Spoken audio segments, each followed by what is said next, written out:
The tower crane is one of the first items of major piece of plant that goes up on the site. It allows us to do most of our heavy lifting. Typically on a job, it starts with a structure which requires heavy duty lifts.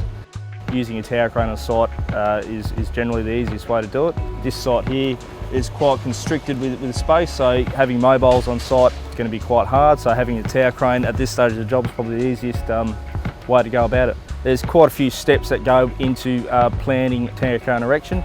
Firstly, there's the type of crane that you need.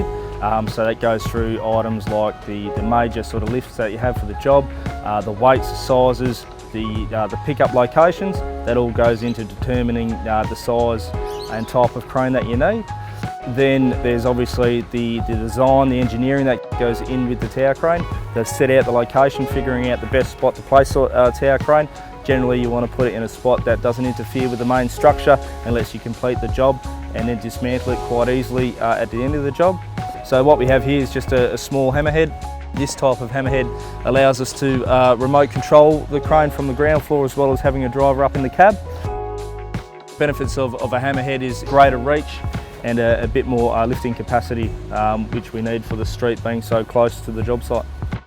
Got a small road at the front here, quite a tight spot at the front, the mobile crane to set up. So what we had to do is had to put a full road closure in place, set the crane up on the street and divert traffic around this residential area. General site considerations for safety that we need to take in place is obviously exclusion zones, making sure the area is secure at the bottom, bunted off. We've had no other trades working today due to the fact that the installation process takes up the whole of site. One of the first stages of the crane erections is getting the crane footing in place. That involves excavation. This one here, we're sitting on a compacted layer of sand and there's a big crane block poured in the ground with the feet cast in. That forms our footing for this one. The first piece of equipment to go down is the generator. We place the generator in a spot that's not going to impede the main structure of the job or the crane erection process. Followed by the installation of the mast sections. And the different coloured mast sections represent a reinforced section and an unreinforced section. We install the mast up to the slew ring.